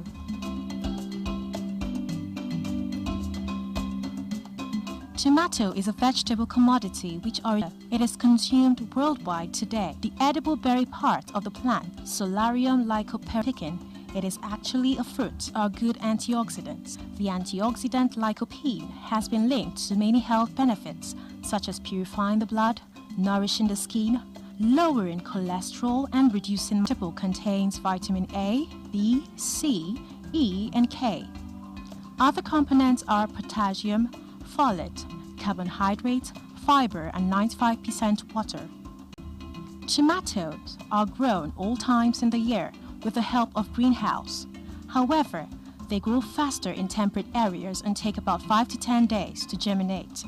Nigeria is the largest producer of fresh tomatoes in sub-Saharan Africa and 13th in the world according to Google Reports 2021. The country produces 10.8% of fresh tomatoes in the region. Over the last decade, fresh tomatoes had grown by 25%, from 1.8 million tons to an estimated 2.3 million tons. Tomato farming in Nigeria is done predominantly in the northern region: Kano, Jigawa, Plateau, Borno, Kaduna, Gombe, Bauchi, Sokoto, Kebbi. These states have large plantations where the commodity is harvested.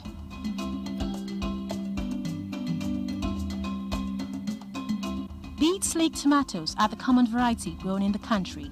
Its varieties, others are plum and Roma tomatoes, which are similar. The plum contains lesser amounts of seeds and water compared to other varieties. Tomato is a significant source of umami flavor, a basic taste in broth and cooked meals. It can be consumed in diverse ways. Cooked, put raw in salad and in drinks. If you do not want to have to deal with the lingering sour or edgy taste, go for the plum variety. It can be found in the Nigerian markets. Tomatoes grace a number of delicacies in Nigeria. It is used for chicken stew, beef stew, goat meat stew, fish stew, and just about any acceptable protein. Soups such as melon soup and okra have been served with tomato sauce. Vegetable sauce is yet another common delicacy that grows in sight and taste with moderate slices of the love apple. And of course, it can be sliced thinly for sandwiches and salads, used as appetizers or added to various pasta. Speaking of food preservation and consumption, it's commonly said toll on preservation issues have been ringing like a screeching bell. Refrigeration and drying remains the general and effective ways of preservation. Specifically, however, canning, oven drying or sun drying are other effective ways depending on choice.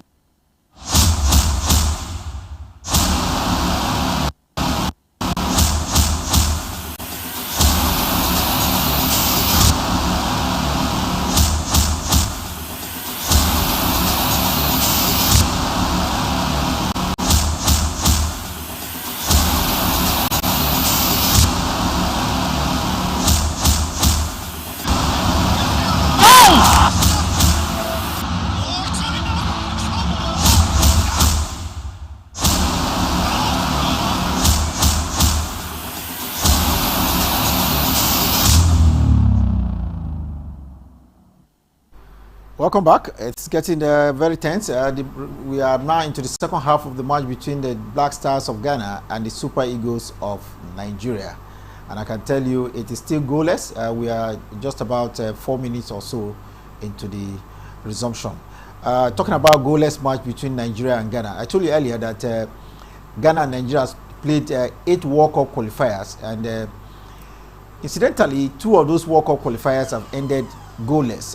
If you remember, in 1973, February 22nd to be very precise, in Ghana, in Accra, Ghana, he ended goalless. And in I think same March 2001, in Accra, Ghana, he ended goalless as well.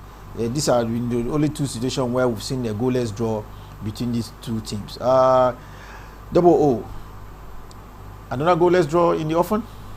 I won't mind, but a goalless draw means that it's still evenly balanced, despite the fact that it looks as though Nigeria has the advantage. Probably a score draw looks more like it because there is the away goal. But talking about a goalless draw, anytime we've done that goalless draw, I think the last time we did the goalless draw in March 2001, we came back and nicked that 3-0 win in Port Harcourt, where we talked about, I think all three of us were at the stadium that day. The Liberation of the Stadium, as it was then called, when Nigeria beat Ghana 3-0. That match was just a stroll in the park for the Super Eagles, but the Ghanaians were already out of it.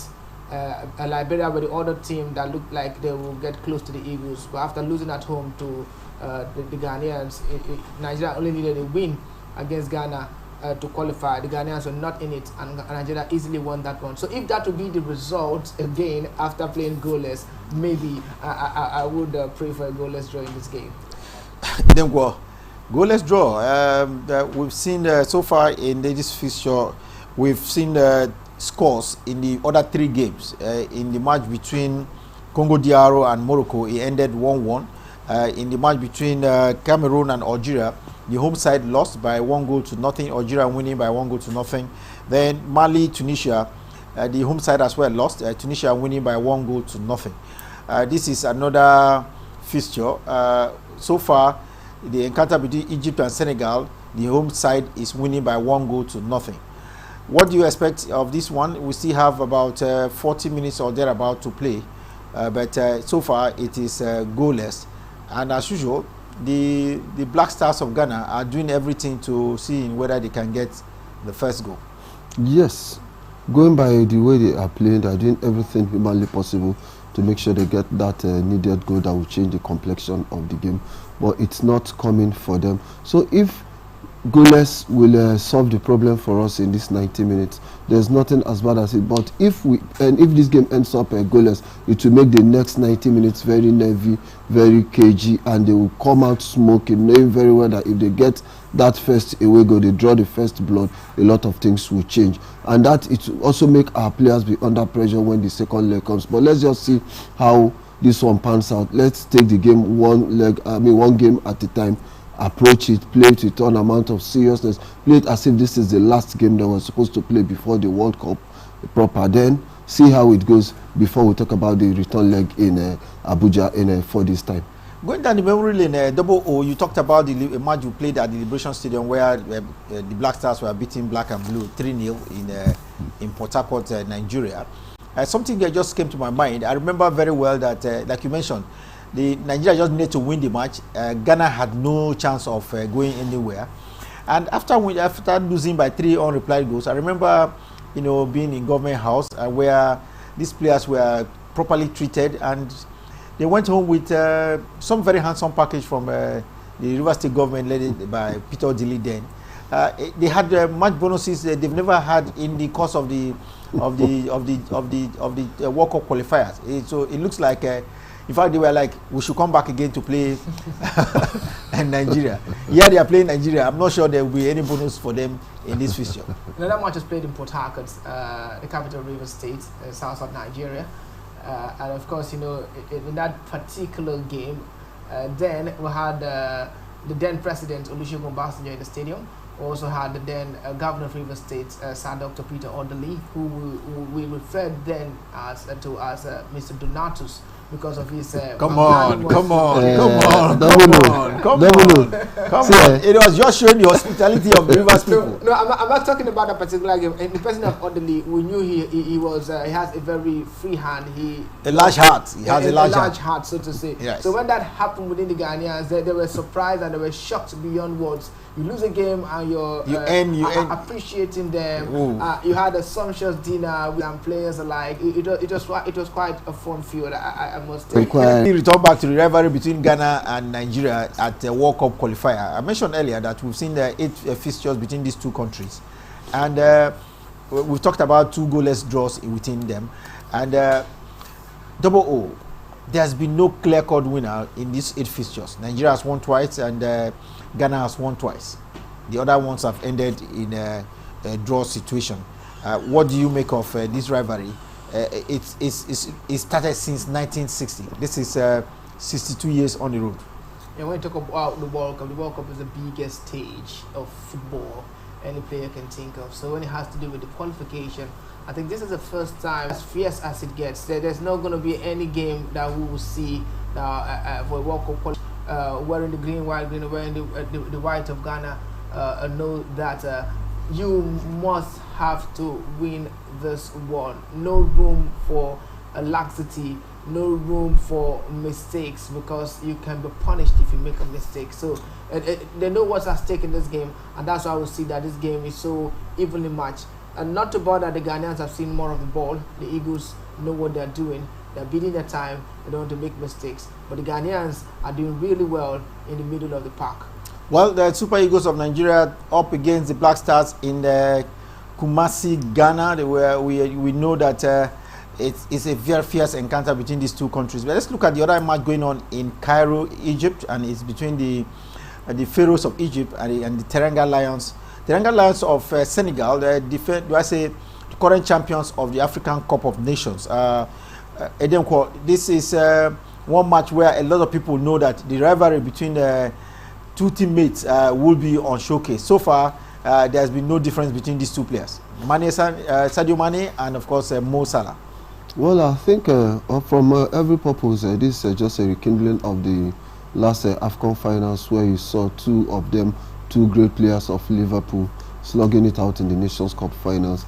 And weeks just after some weeks again, they are slugging it out for the World Cup ticket. So it's quite unfortunate that one of these two players will not be at the Mundial come 2022, this 2020 in Qatar. So it's a very, very nervy game. It's a game that the stakes are high. So come what may, one team will definitely give way for the other. And the game so far has been able to live up to its expectation. It's been quite cagey. But overall, if this ends 1-0 in Cairo, the game is still open. A lot needs to happen in Dakar. It's not over until it's over. Edouard Mendy in goal for Senegal, double O. Clearly the best goalkeeper right now on planet Earth, if we have to use parameters, that he's FIFA's best goalkeeper. Yeah, he's been one very lucky goalkeeper, winning trophies in the past few months. After a month, was it a month? Was it up to a month? A week, very little after he won the Nations Cup. He won the Club World Cup, but it was unfortunate in the English, what's that trophy called? The Carabao Cup. He couldn't nick that one, losing via penalties. Was he unfortunate? He was not using the penalty shootout. He was unfortunate because he was part of that team. No, I think Tuchel should have allowed him to stop the penalties. Probably, if you look at that game, Kepa is a better penalty stopper than Mendy. From how when he could not stop 11 penalties, consecutive penalties, he couldn't stop one. Before that game, no, I don't buy it. Kepa has stopped a few penalties. I don't buy it. That's right. No, when you have one or two, okay, but when you have consecutive 11 and you didn't stop one, if you're a good goalkeeper, at least out of 11 you should stop one now. That was not Kepa's day, and unfortunately he missed. Yeah, that's what you will say. Probably would have hoped that Mendy was in goal. Maybe the storyline would have been different. But talking about Mendy is one goalkeeper that has really lived up to his billings. He has really done well for his side. A couple of years ago, Mendy was a relatively unknown player playing in the lower rungs, and all of a sudden he rose and became Chelsea's number one, benching the most expensive goalkeeper in the world in terms of a transfer fee. But yet, he has lived up to expectation. The pressures and everything. He won the Champions League, won the Nations Cup, won the World Club trophy. It would be a shame if Mendy do not make it to the World Cup. So beyond Senegal, we have some crop of good Senegalese players that would think deserve to be at the World Cup. And so we have a crop of good Egyptian players like Trezeguet, like Salah, that we want to see at the World Cup. But at the end of the day, it's so unfortunate that one of this team will have to go and one will have to stay back. Well, two of them were at the last World Cup in Russia, and it looks like Nigeria was almost going to get a goal there, but the Black Stars goalkeeper, who relatively is unknown, seemed to have stopped that one with his foot. That was very, Nigerians were almost shouting a goal in that instance. Of course, it was quite close, but the keeper gave a good account of himself, and it shows that's why is in between the sticks for Ghana. Well, the player needed to be a bit meticulous. The player needed to be a bit mercurial. He would have been able to get that one for Nigeria. But we're asking questions. The good thing is that questions are being asked, but we're yet to get an answer. And we pray we'll get an answer before the end of this encounter. We've seen that the Ghanaian goalkeeper stopped what looks like a goal-bound move for the Super Eagles of Nigeria. But he plays his professional football for Swindon Town. That's in the lower rung of the league in England. In terms of where he plays and where Nigerian goalkeeper plays, they may probably be rated almost similar. Nigerian goalkeeper played for what? Is it Cyprus? Uzoho. Yeah. So a goalkeeper in a lower rank in England and a goalkeeper in the top club in Cyprus. It looks similar. If we talk about the Ghanaian keeper and say it's relatively unknown, the same might equally be said about the Nigerian goalkeeper. If we had Maduka Okoye, who plays in Holland, it would have been a different ball game. But all that wouldn't matter. We've had a team who has a complete professional lose out to a team where the entire player play in their home base, and it doesn't really matter. It's 11 players against 11 players, and it can go anywhere. The Nigerian team missed that a beautiful seat. I think that was Aribo. I'm not really sure, in the 54th minute, and the game is already 62 minutes old. It's still goalless, and we hope that the Nigerian team will get at least a goal in this game. It will do us real good. Well, this is international break, and some teams are using the opportunity to play international friendlies as well. In Africa here, we've seen one, South Africa took on Guinea, and it ended goalless. The same thing we've seen.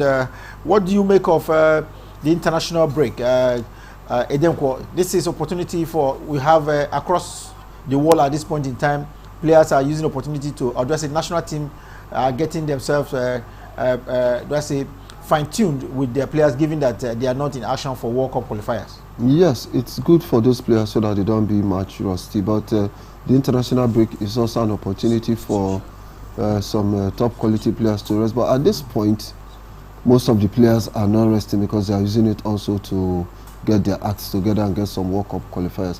But overall, the players are not part of national team setup. It's an opportunity for them to rest and also relax with their club. But most times they don't just get to rest, they still train. But it's an opportunity to stay off league action. Well, there's an opportunity for teams to get used and of course stay in top action. France is in a friendly as we speak against Ivory Coast, and the match is presently 1-1, and we are into the 36th minute. France, former World Cup champions, against another powerhouse in African football, Ivory Coast. Now, Ivory Coast would have loved to be in the reckoning for a place in the World Cup. Well, just before we get to that, there's been a substitution for Nigeria. We have some players coming in and some going out as well.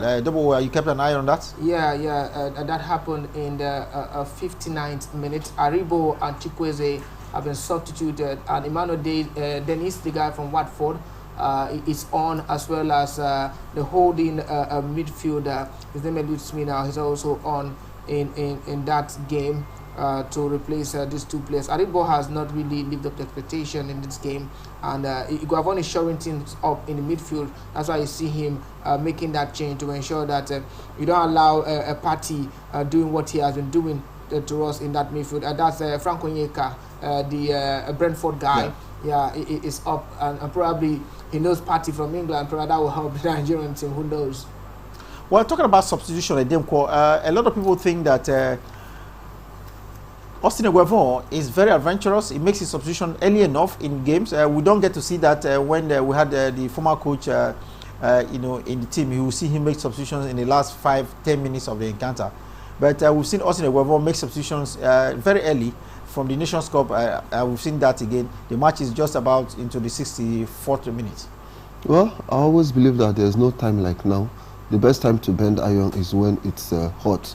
So at that point, once you notice any lacuna, you notice any gap, you notice anything that is not worth it, you effect the necessary changes before it boomerangs and before it has a devastating effect on your team. So for any coach, for you to make your changes from the 60th minute is good for the game, and it's also good for the players. At least you have 30 minutes to showcase what you can do. Remember, if you introduce a player like the next 10-15 minutes, the last 10-15 minutes of every encounter, they find time before they fit into the game. So at 30 minutes to go is a good thing.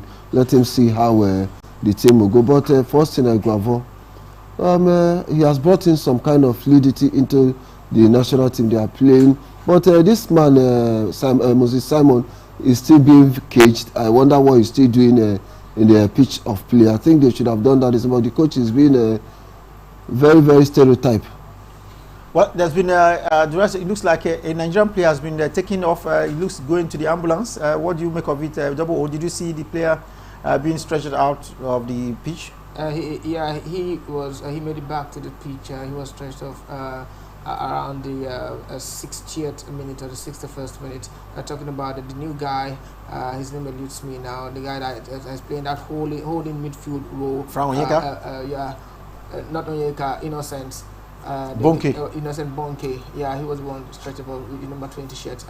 He's been back on the pitch, and the play continued. There's been a yellow card for a Ghanaian player. Edemko, how will you rate this Moroccan referee who has been at the center for this match? He's in total control of the game. He's been firm. He's been up and doing, and he's following the rules, as in dishing out the cards where necessary, and all his calls are not questionable. So he's doing very well. If he continues like this, there's no issue. Well, back to you, Double O. We're talking about international friendlies taking place just about the same time. Countries that are not involved in the World Cup qualifiers are using the opportunity to fine-tune their team. And Ivory Coast, powerhouse in the African football, is up against a former World Cup champion, France. Yeah, Ivory Coast, France, beautiful game there. That game is in the 41st minute. 1 goal for France, 1 goal for Ivory Coast. Ivory Coast would have loved to be part of what's happening in Africa in terms of the friendly where Pepe, the Arsenal man, drew first blood for Ivory Coast, scoring the first goal in the 19th minute before Olivier Giroud, the guy who plays his football these days in Italy, equalizing for the French national team. So it's 1-1 there between France and Ivory Coast. 1-1 international friendly between former World Cup champions France and against Ivory Coast, a former Cup of Nations winner here in Africa. It's still goalless at the Kumasi Stadium, where the Black Stars are hosting the Super Eagles of Nigeria. It looks like a livelier second half than what we saw in the first half. Of course it is, because they know what's at stake. The stakes are high in this encounter, so you just need to be up and do. You need to come up with your best. You need to put up a strong fight if you must carry the day, if you must be victorious at the end of the day. So that's what's really driving them. That's what's pushing both teams. This second half, they know that it's either now. It's either now or never. So they have all. That's why they're putting up a very strong fight, asking questions on both ends of the pitch. Talking about the fiery nature of this match, Double O. I've not seen the two coaches sit on the bench. They have been up right from the beginning up till now. Talking about Otuado for Ghana and Austin Eguavon of Nigeria. You don't expect them to sit down. There are very few coaches who sit these days in football, and I wonder how they do it. Some coaches pace around for the entire 90 minutes. They can never sit, and these two coaches fall in that class of coaches who will never sit while a game such as this will be ongoing. They have to stand, dish out instructions to the players at every point, scream to the players, ensure that the tactics is being carried out on the field of play. Coaches will come up and say, hey, my guys didn't live up to expectations, they didn't follow my tactics and all that. So you need to be on your toes, dishing out instructions. And remember, these two coaches have not had enough time with these teams. The Ghana coach is even worse off because he just came in after the AFCON, whereas Gabon had the luxury of going to the AFCON with the Nigerian national team playing 4 games. This is the very first game being played by the Ghanaian coach, so you don't expect him to see that at all. In fact, he's not the only one standing. He has some other person on the bench also on the street with him. You expect that for the entirety of this game. None of them will sit. I can bet on that. Talking about those who are not sitting at the stadium, but we can see fans of the Black Stars not sitting at all.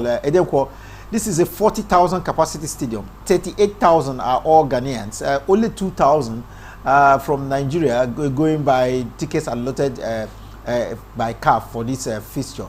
How apprehensive are the fans inside the stadium? Of course, they should be. They should be, given the situation. They know what's at stake. The stakes are quite high and enormous. The World Cup ticket is something that has eluded them the last 2 editions. So they know that anything short of a victory in this encounter over 2 legs, they won't go to the World Cup. That's why they are apprehensive. That's why they are on their toes. And they know very well that who they are playing, they are not pushovers when it comes to Africa and world football. They are playing against the Super Eagles, despite the fact that we've lost that fear factor in Africa, but we're still super in some ramification. Well, over 72 minutes of action played across the 2 centers in Cairo and in Kumasi, Ghana. There's been no goal in Kumasi. There's been 1 in Cairo, and it's in favor of the home side. We'll take a short break. When we return from the break, we'll see where the goals will come from in these 2 encounters going on at the same time across the continent of Africa, all aimed at going to Qatar in December for the World Cup in 2022. Stay with us.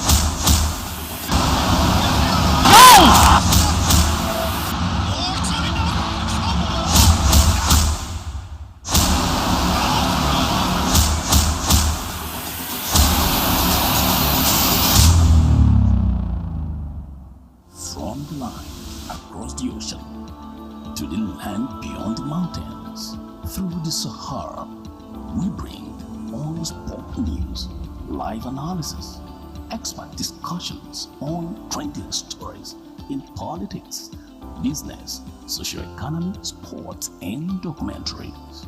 So catch all the updates on the happenings around the globe. Stay focused on the fact today. Only on 18.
On the facts, breaking news and in-depth interviews on a wide range of topics. Atlantic Television Network, home for in-depth reportage, facts, professionalism, all the news you need. Atlantic Television Network. Atlantic Television Network. Atlantic Television Network, anchoring facts. The making of Wish 99.5 FM and Atlantic Television Network.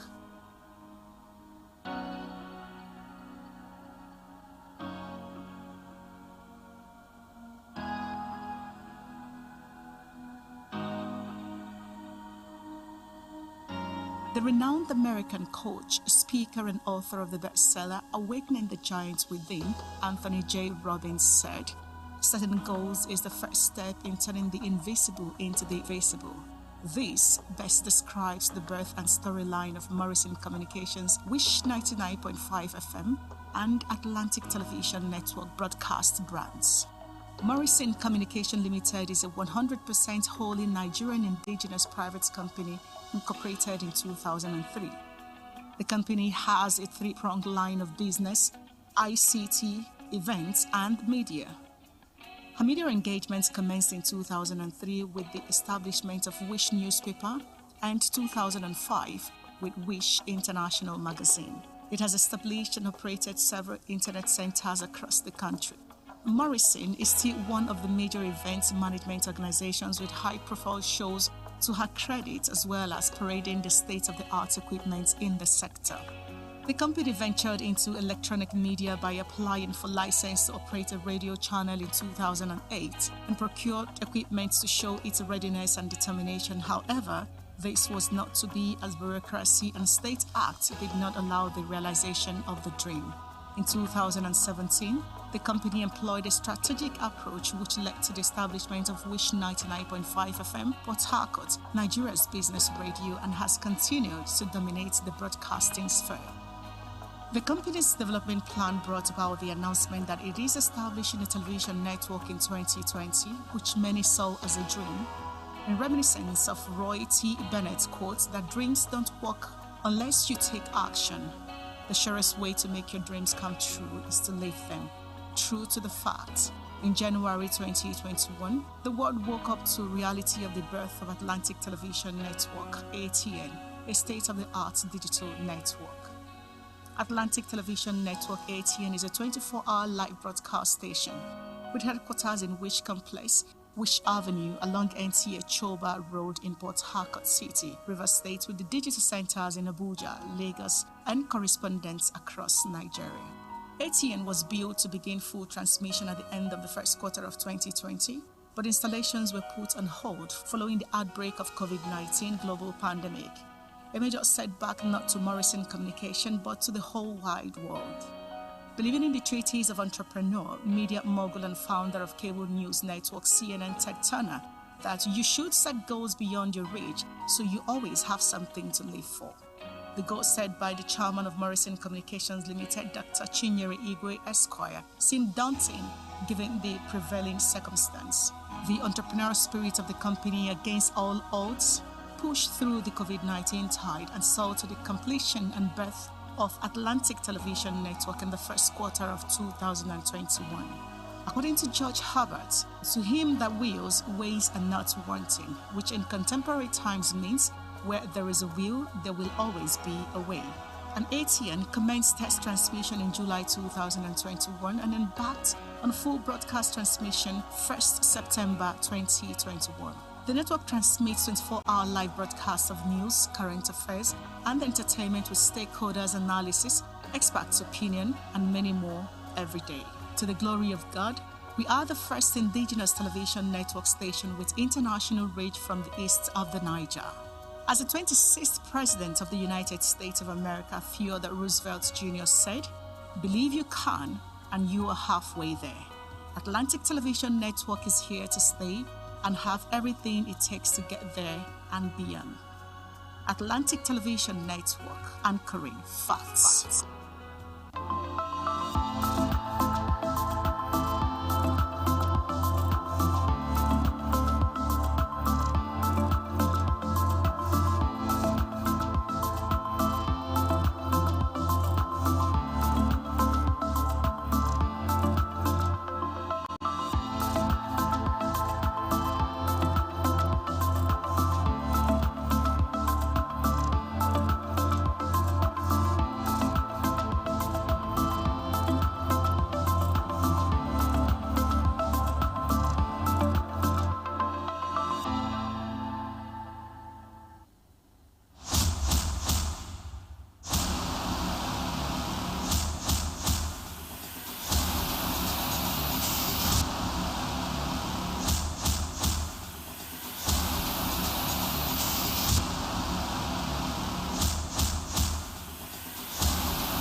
years. On the point of order.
Welcome back. It's getting more intense, and I'm very sure that if you're watching the game, you definitely will be feeling the pulse.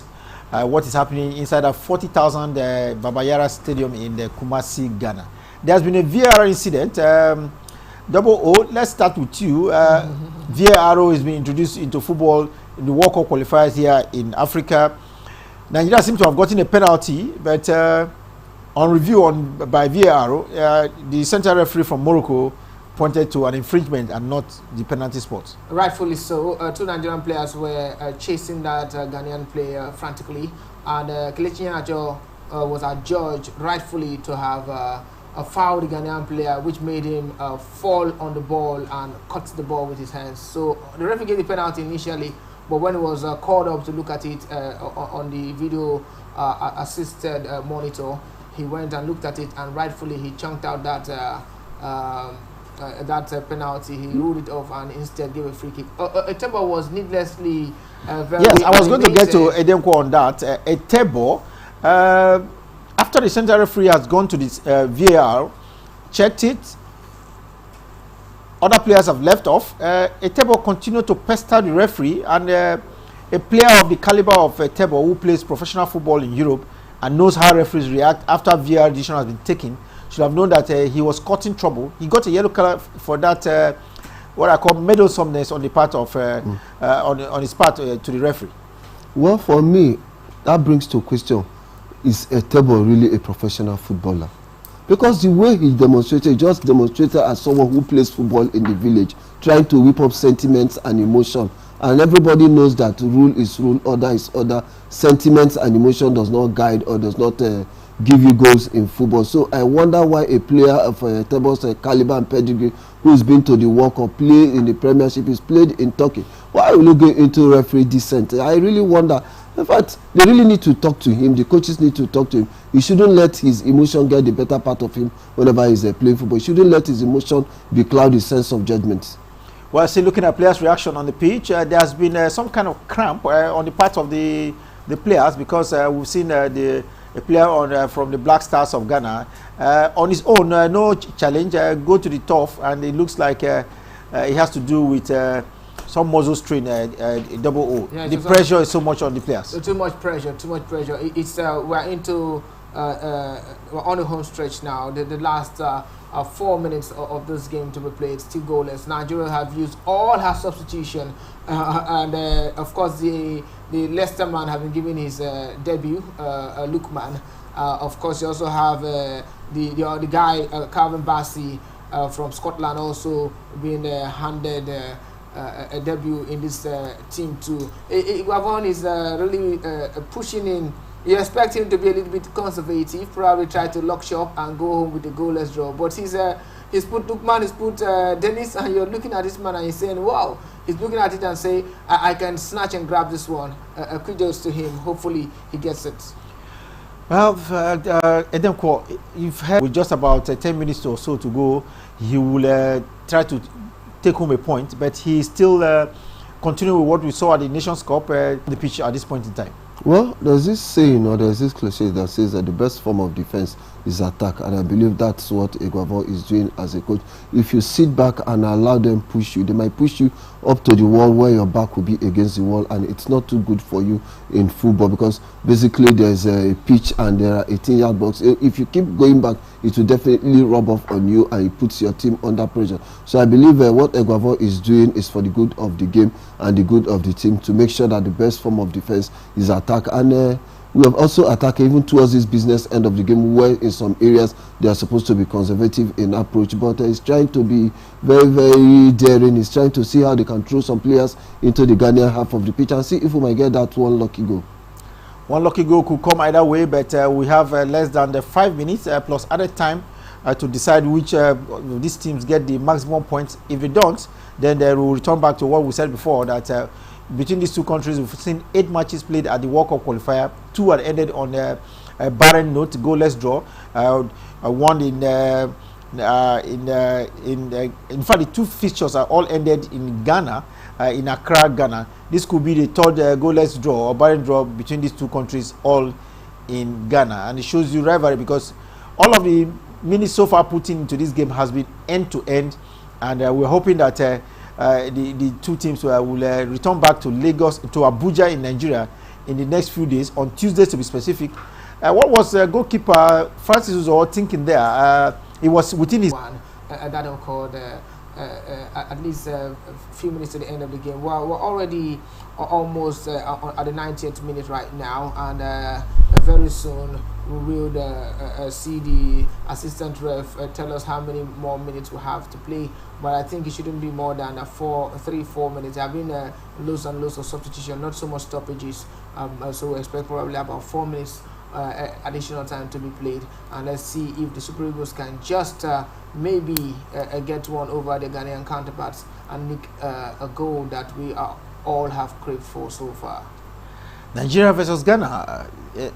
If it ends goalless, it looks like the Black Stars will be on their way out of the World Cup because, well, you can never tell. You can still win away. We've seen what happened earlier last night. North Macedonia going to Palermo in Italy to beat the European champions by 1-0. So the job is not done. The Super Eagles must complete up the remaining minutes in this match, and of course return back to Abuja at the Mushuda Bielo Stadium to complete the job. But first, it has to be completed in Kumasi, Ghana. Yes, it has to be completed in Kumasi, Ghana, but when the available is not, when the desirable is not available, the available becomes the desirable. So let's see if at this goalless, we'll see how we can go home with this goalless, and know that the next return leg in Abuja in a couple of days will throw everything up at the Ghanaians. But the game is still open, even if it's at goalless. It's still open. It's anybody's game, but will stand a better advantage. Well, I don't think there's any advantage in this one. Double, what do you think? It has to end. The referee's whistle has to sound. Then we will know that it is, do I say, 90 minutes more, and we'll see who gets it in that 90 minutes. But in this encounter, we still have some life in it. A goalless draw is an advantage, but it's not really the result the Nigerians would love.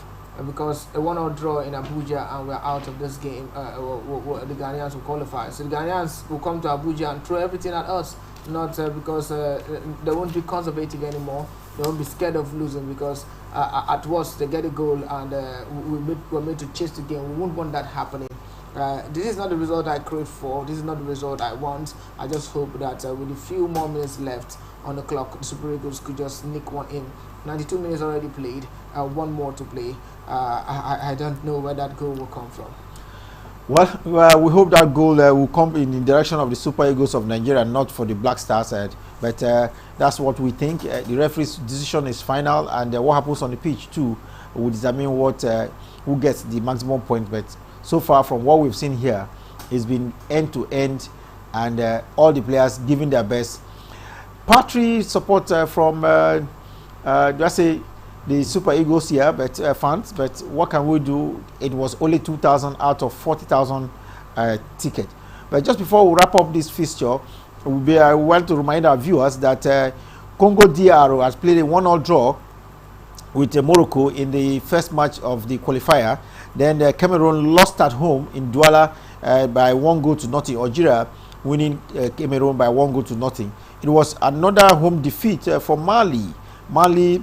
Tunisia beat them by 1-0. This is a reverse feature of what happened at the last Nations Cup, where it was Mali beating Tunisia. This time it is Tunisia that has beaten Mali by 1-0.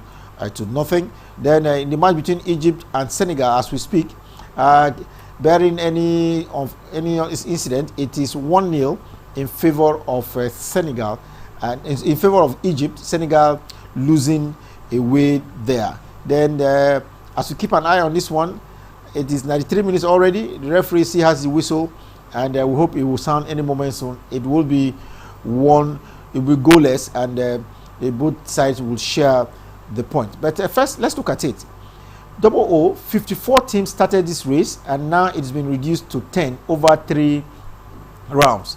And FIFA or CAF used ranking to determine the first group of 28 teams that were paired together in the first round, and we saw 14 teams emerge. They were joined by the 26th to the first team, making up another 20 teams, and 10 teams emerge.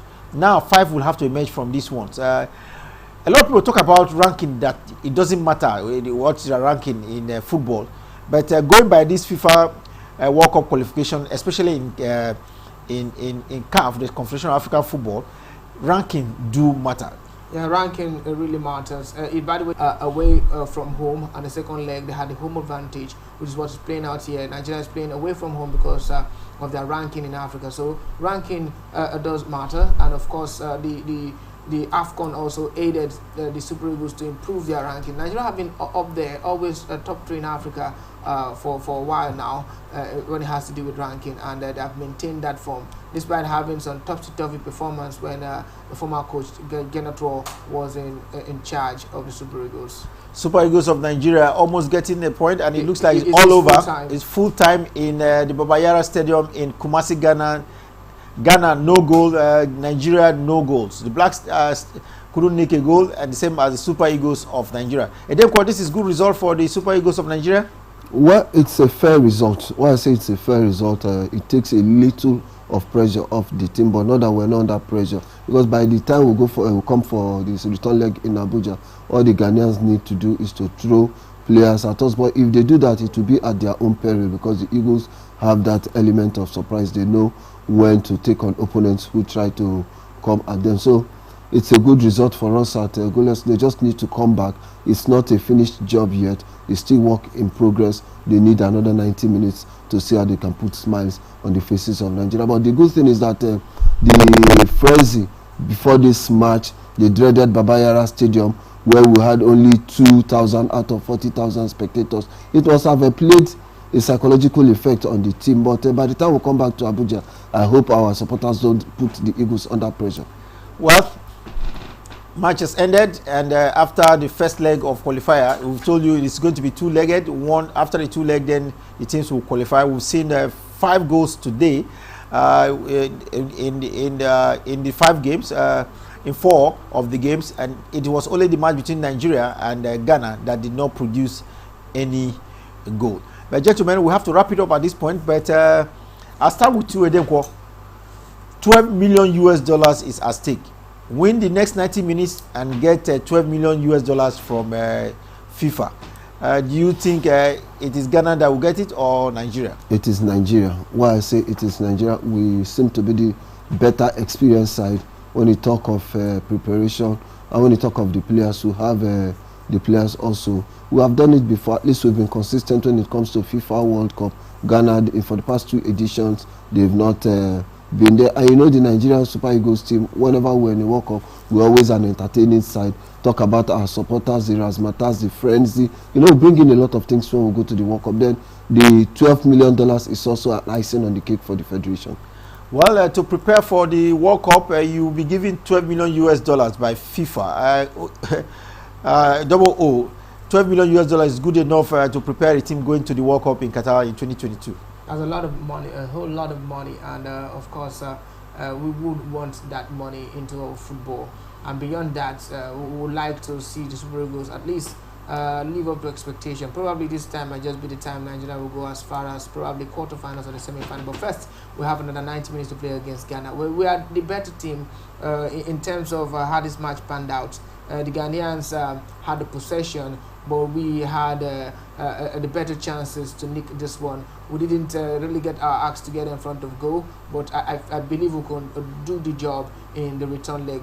The coach has watched these players play, and I'm sure he will go do what he has to do to ensure that we have a good team that will come up against Ghana in Abuja on Tuesday, especially in that midfield. Frank Onyeka, since he came on, he was able to stabilize that midfield. You know, I said it when we started this game that guy, the man from Lorraine, might be our undoing, and he quickly, after he got injured in the 56 minutes about, was eventually substituted in the 62nd minute. This was his first game for the Super Eagles of Nigeria. No, he's played before. He played against Cape Verde in the qualifiers. He played. He had one cap under him.